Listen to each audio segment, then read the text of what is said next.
Bonjour, bienvenue sur Innovecteur, le podcast qui partage toutes les pratiques du management de l'innovation. L'objectif d'Innovecteur est de diffuser tous les meilleurs conseils sur les thèmes de l'innovation, de la créativité et de l'entrepreneuriat par le biais de nombreux articles et interviews. Si vous avez des questions ou si vous souhaitez en savoir plus, contactez-nous via le site innovecteur.com. Nous nous ferons un plaisir de vous répondre. Si vous appréciez ce podcast, merci de le partager autour de vous. Très bonne écoute.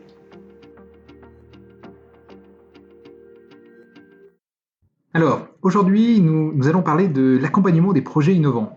Je vais vous dévoiler les secrets d'un responsable d'un incubateur de projets technologiques. Alors, vous le savez, un projet innovant est particulier puisqu'il évolue sans que la destination ne soit connue à l'avance. Donc, ça pose évidemment une question importante. Comment naviguer dans l'inconnu ? Alors, en tant que responsable d'un incubateur, je m'intéresse à ce sujet sous deux aspects complémentaires. Alors, tout d'abord, l'évaluation du projet innovant. Donc, par évaluation, en fait, il s'agit de savoir si le projet progresse dans la bonne direction, si l'équipe qui porte le projet est en train de créer de la valeur pour l'innovation. Et puis l'autre point concerne le pilotage du projet. Là, il s'agit de se poser la question des actions à mener et aussi de savoir si une opportunité, lorsqu'elle se présente à l'équipe, doit être saisie ou pas. Alors, en réfléchissant aux démarches que j'ai mises en œuvre pour plusieurs projets innovants, je peux en fait distinguer trois types d'accompagnement. Et je vais donc structurer cette discussion autour de ces trois dispositifs.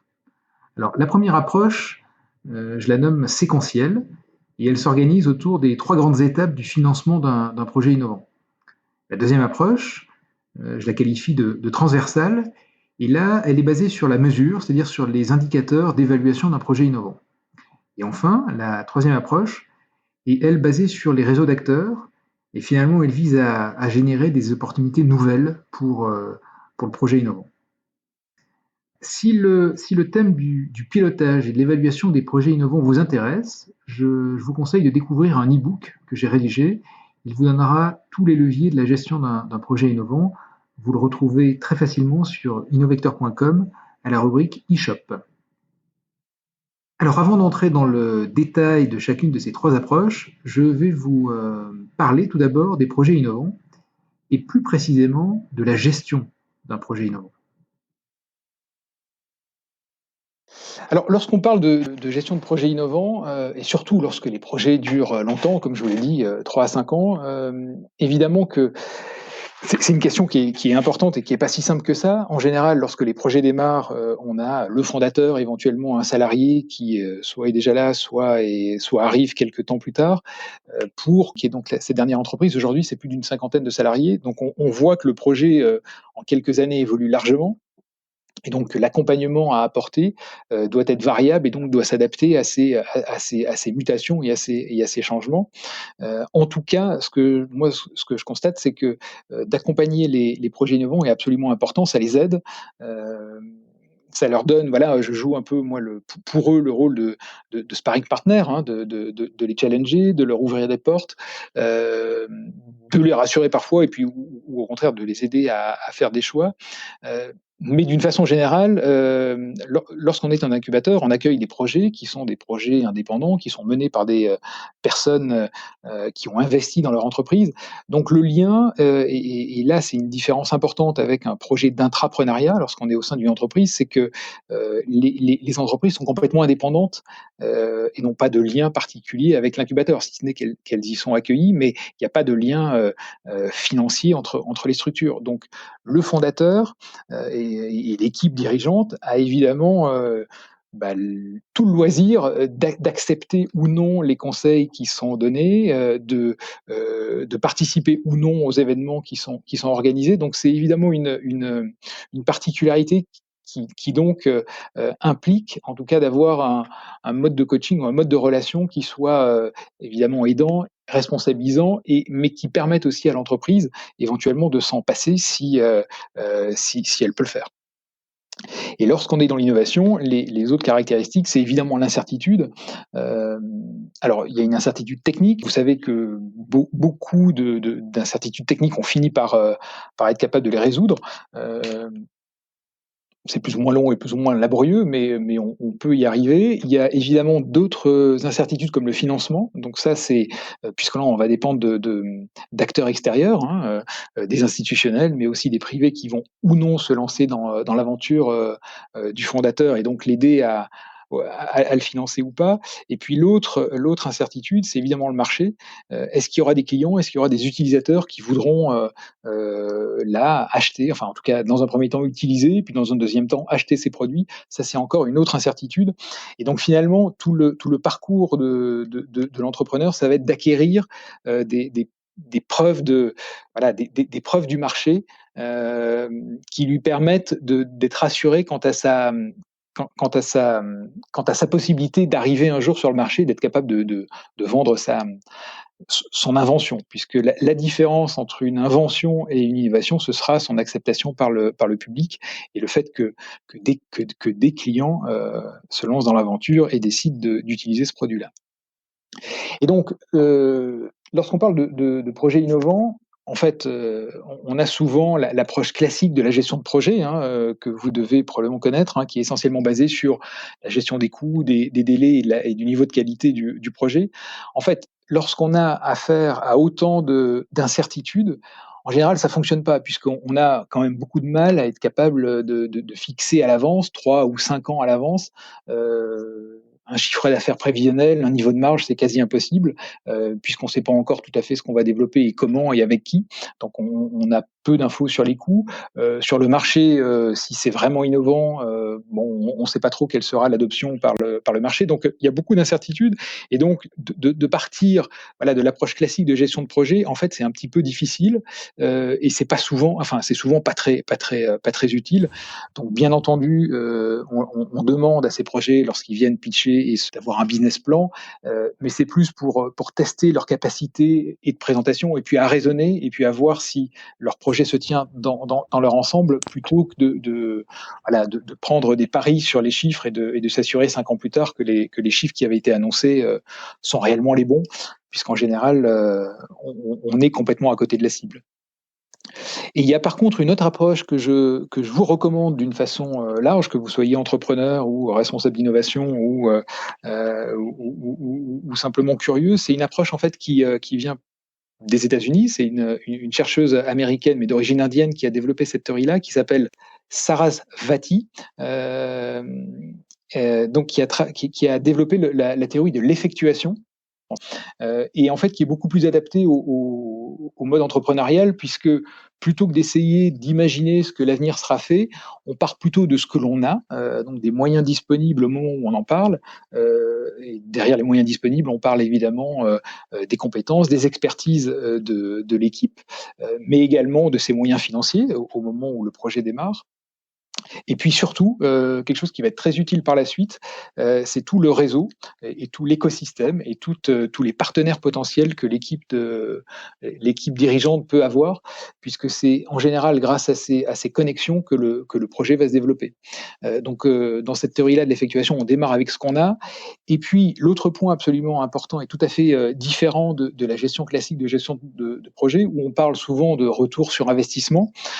Là, plutôt que de parler de retour sur investissement, alors qu'on ne sait pas encore tout à fait quel sera l'investissement nécessaire et encore moins le retour, donc les bénéfices qu'on sera capable de faire, là on parle plutôt en termes de pertes acceptables et on se dit voilà, combien d'argent et combien de temps je me donne pour franchir la prochaine étape. Et donc ça, c'est vraiment un réflexe que je vous recommande d'avoir. Idéalement, même en tout cas, j'ai eu une question récemment d'un entrepreneur qui se posait la question de savoir s'il allait recruter ou pas une personne, puisque pour lui, c'était un coût important, et donc une prise de risque importante. Et il se demandait s'il allait prendre un CDD, un CDI. Évidemment, il doit manier à la fois le côté attractif vis-à-vis de cette personne-là, mais en même temps de gérer ses finances. Et donc là, le raisonnement que je lui ai proposé, c'était de simplement de voir en fonction de sa trésorerie et de voir de combien de temps il pouvait voilà, combien de temps il pouvait se permettre de recruter cette personne-là. Et donc, avec cette approche-là, il a décidé de partir sur un CDD de 6 mois, puisque c'était finalement la somme que lui pouvait se permettre de perdre. Et donc, ça, c'est un raisonnement que je vous conseille vraiment d'avoir. C'est plutôt que d'imaginer un retour complètement hypothétique, utiliser plutôt ce que vous êtes prêt à perdre, que ce soit en temps ou en argent, pour lancer une prochaine étape. Et puis les deux autres points, mais ça on en parlera, c'est de partir, voilà, c'est d'obtenir des engagements, des partenariats, et donc d'être capable de travailler avec d'autres acteurs que vous-même. Moi, j'utilise beaucoup la notion d'entreprise étendue. Ces entreprises-là, lorsqu'elles démarrent, on a 1, 2, 3 personnes qui sont salariés de l'entreprise, ou en tout cas qui ont un lien fort avec l'entreprise, mais elle travaille avec beaucoup plus d'acteurs, beaucoup plus de partenaires que ça. Et donc, il faut évidemment valoriser ces relations-là et les développer, puisque tout le succès, en fait, surtout lorsqu'on est en innovation, passera plutôt par la capacité à tisser des liens avec d'autres acteurs que de simplement recruter des équipes alors qu'on n'a pas les moyens de les payer. Et le dernier point de l'effectuation, c'est de tirer parti des surprises et puis de voir effectivement les difficultés ou les obstacles qui se présentent plutôt comme des opportunités, et donc qui se sont mis à travailler sur une offre qu'ils avaient en tête, mais qui pour l'instant avait été mise de côté, donc sur une offre entièrement à distance et remote. Et c'est à cause de cette contrainte-là qu'ils ont décidé de décaler finalement le lancement de leur produit, et donc de passer à du tout digital avant de revenir, maintenant qu'on est en déconfinement, de passer au produit physique. Donc toutes ces contraintes-là fortes, en tout cas lorsqu'on est en innovation, le réflexe c'est plutôt de se poser la question de savoir comment en tirer parti et comment avancer différemment, mais en utilisant cette approche-là comme une source voilà, de curiosité, ou en tout cas une source d'opportunité plus forte que simplement de le voir comme une contrainte. Donc voilà pour l'intro sur la partie gestion de projet innovant. Donc vous avez compris que l'approche classique coût, qualité, délai, c'est pas la plus adaptée à ce type de projet. Et donc je vais vous présenter maintenant les 3 approches que j'utilise, en tout cas que j'ai développées ou un petit peu modélisées. Donc la première, c'est une approche voilà, que je qualifie de séquentielle et qui se cale sur les 3 grandes étapes du financement. Donc on a l'étape, voilà, la première de maturation, puis d'incubation et d'accélération. Donc la première étape, en fait, c'est finalement l'objectif, c'est de s'assurer que l'on a un business model réaliste. Et donc avoir un business model réaliste, c'est-à-dire avoir rencontré déjà des premiers utilisateurs, avoir un premier feedback du marché. Hein. Je ne parle pas de faire une étude de marché, mais d'avoir rencontré des acteurs potentiels, des utilisateurs potentiels, et d'être bien sûr que le problème que l'on cherche à résoudre existe et est suffisamment fort pour que des personnes demain soient prêtes à acheter ce produit-là. Et en termes de TRL, donc le TRL, c'est une échelle de maturité technologique. C'est une échelle qui est utilisée par beaucoup d'organismes de financement. C'est un terme assez utilisé. On est donc l'échelle TRL, c'est entre 1 et 4, et en fait 4, c'est le produit qui est testé en laboratoire. Donc la phase de maturation, c'est qu'on a quelque chose qui fonctionne dans un labo et on a des preuves du marché, ou en tout cas des feedbacks du marché qui nous font dire que le problème que l'on cherche à résoudre est réel et que des utilisateurs sont intéressés par cette problématique-là. Et à ce stade-là, il ne faut pas rêver. Le principal mode de financement, c'est le love money. Donc love money, ou bien les 3 F. Hein, c'est la famille, family, friends et les fools, les fous. Donc il faut évidemment faire le tour de son réseau personnel, de son réseau amical, et puis de tous ceux qui sont intéressés par le projet simplement pour la beauté du geste, et qui le font probablement pour des raisons plus par affection ou plus par relationnel pour vous, pour le fondateur, que réellement pour le projet, puisqu'à ce stade-là, le projet est quand même très très incertain. Et l'autre source de financement à ce stade-là, c'est les subventions. Et donc là, vous avez, en tout cas en France, un nombre de subventions qui est absolument phénoménal. Donc vous avez des subventions locales, nationales, régionales. Vous avez quelques sites qui essayent de les recenser, notamment MESAID, en un seul mot. alors mez.fr ou .com, je ne me souviens plus, mais vous trouvez ça sur Internet assez facilement. Et donc, vous avez un certain nombre de subventions, donc subventions qui peuvent être publiques ou privées. Parfois, certaines entreprises privées organisent des concours, et donc c'est l'occasion de décrocher voilà, les premiers milliers d'euros. Donc ça, c'est des choses absolument importantes. En tout cas, il y avait une question sur le financement, parce que ce sont ces preuves-là qui vous permettront par la suite de décrocher d'autres financements. C'est-à-dire qu'un business angel, un investisseur, ne fera pas ce travail d'investissement si vous-même, vous n'avez pas réussi à déjà convaincre des membres de votre famille, des proches, de vous aider. Donc là, on ne parle pas tant du montant des investissements qui vont être faits par votre famille. Hein. Je ne vous demande pas de détrousser votre grand-mère, mais ce qui est important, c'est plus le nombre de personnes qui vous soutiennent dans le projet, plus que les montants récoltés. Voilà, vous n'êtes pas tous, on n'est pas tous nés dans des familles avec beaucoup d'argent, ça c'est pas le point. Mais par contre, si on est quelqu'un de fiable et de reconnu par ses proches, on devrait en tout cas avoir un grand nombre de personnes qui vous soutiennent. Donc c'est ce qui sera regardé par les investisseurs par la suite. Donc c'est quelque chose à vraiment pas négliger. C'est un effort important et c'est aussi un effort que finalement vous faites vis-à-vis des personnes qui vous soutiennent. Donc c'est aussi une preuve d'engagement et c'est ce qui sera vraiment regardé par les investisseurs par la suite. Donc cette première étape en tout cas de maturation, à ce stade-là, moi je leur apporte des outils, essentiellement le business model Canva, en tout cas des outils qui vont permettre à ces entrepreneurs de tester un petit peu et de pousser le raisonnement de leur business model pour arriver à quelque chose voilà, qui soit étayé. La deuxième étape, l'étape d'incubation, donc là on est vraiment au cœur de la machine. Là, on passe d'un produit voilà, qui tourne dans un atelier à un produit qu'on va aller tester en grandeur réelle chez un client. Donc ça peut être une expérimentation grandeur réelle, grandeur nature, mais là on a besoin en tout cas d'un cas réel. Et c'est évidemment lorsqu'on est sur un cas réel que l'on se rend compte de tout ce qui ne marche pas et tout ce qui doit être réglé. Et puis c'est aussi à ce moment-là qu'on a besoin d'un financement un peu plus important. Et donc là, alors il y a soit le crowdfunding, donc là on peut faire des campagnes de financement.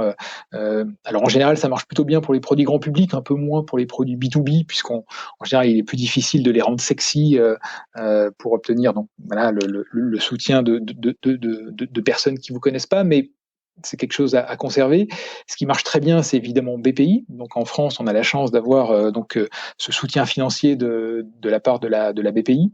Donc ce sont évidemment des personnes à rencontrer très tôt, mais surtout à ce stade-là. Ils vont pouvoir vous aider à financer une partie de vos études de faisabilité.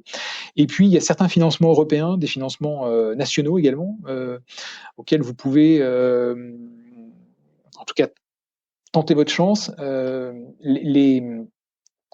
Les pourcentages de succès sont assez faibles, mais c'est quand même quelque chose à conserver. Et en général, on gagne de l'expérience au fur et à mesure des passations. Donc, ça vaut le coup de le faire une fois, deux fois pour peut-être essayer de rencontrer un financement au bout de la troisième ou de la quatrième fois. Donc, il ne faut pas se décourager, mais au contraire pousser les choses.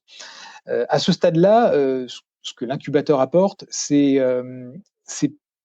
beaucoup moins de choses théoriques et plus de choses pratiques. Ça peut être des mises en réseau avec soit des consultants pour, par exemple, les aider sur alors soit de la faisabilité technique, mais ça peut être aussi pour de la protection, tout ce qui est protection intellectuelle.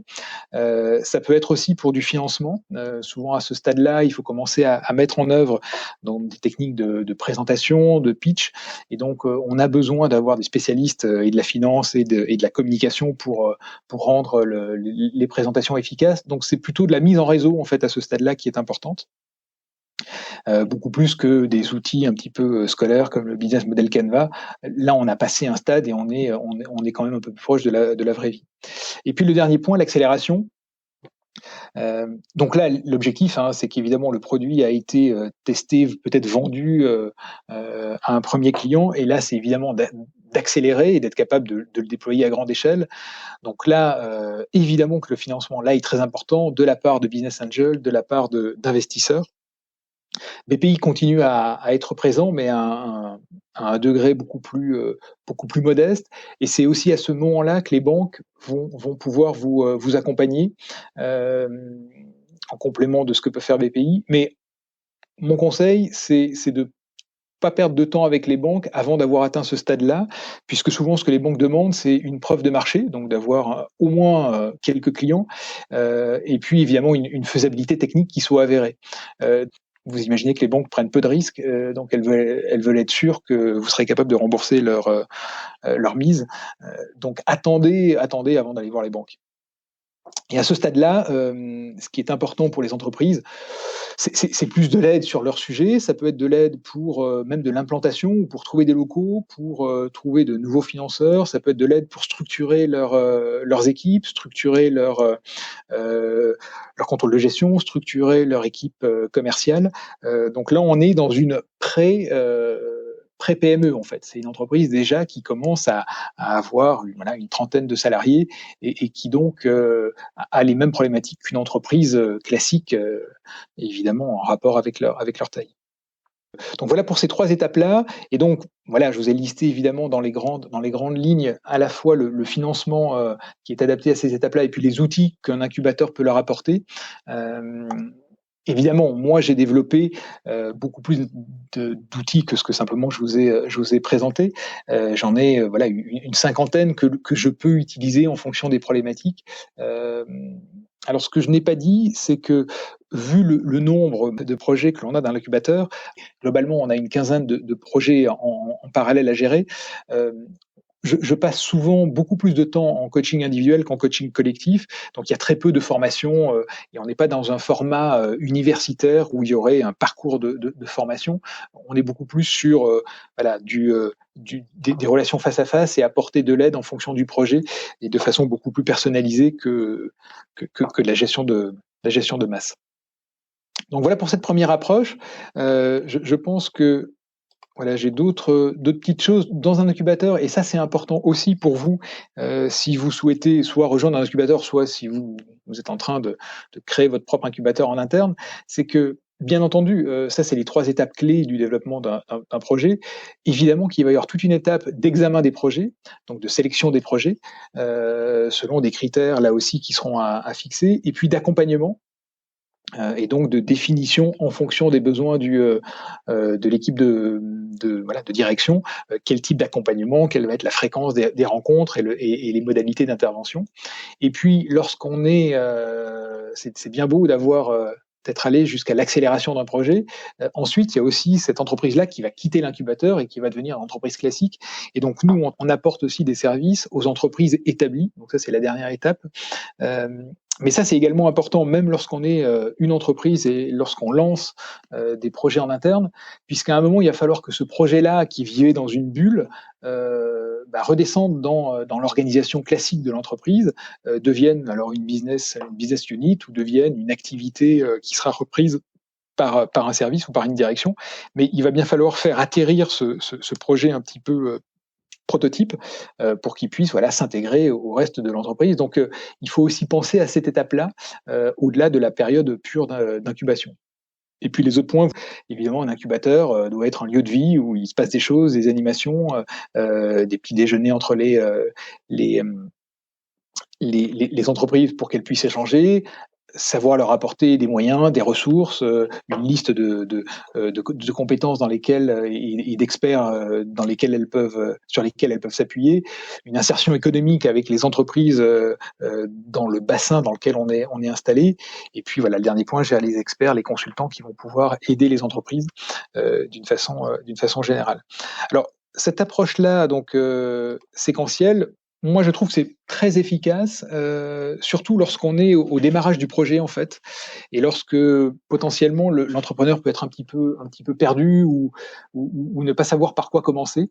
Donc, ça permet de hiérarchiser les actions, et ça, voilà, et aussi lorsqu'on est accompagnant de ce genre de projet, ça permet aussi un petit peu de structurer son coaching, et de savoir par quoi on va démarrer et d'avoir quelques pistes pour aider les projets. Lorsque le projet est bien avancé, donc dans les dernières étapes, on voit bien que c'est beaucoup plus du relationnel, c'est beaucoup plus de la discussion qui va être important, beaucoup plus que simplement des outils un petit peu stéréotypés. Donc voilà pour la première approche que moi j'utilise systématiquement et qui permet un petit peu de cadrer l'aide que l'on apporte aux entreprises, c'est l'approche séquentielle. Si le thème du pilotage et de l'évaluation des projets innovants vous intéresse, je vous conseille de découvrir un e-book que j'ai rédigé. Il vous donnera tous les leviers de la gestion d'un projet innovant. Vous le retrouvez très facilement sur innovector.com à la rubrique e-shop. C'est fini pour aujourd'hui. Posez vos questions et parlez-nous des sujets que vous souhaitez écouter dans les prochains épisodes. Si vous voulez partager votre expérience ou si vous connaissez une personne susceptible de le faire, contactez-nous directement sur innovector.com. À bientôt et merci pour votre écoute.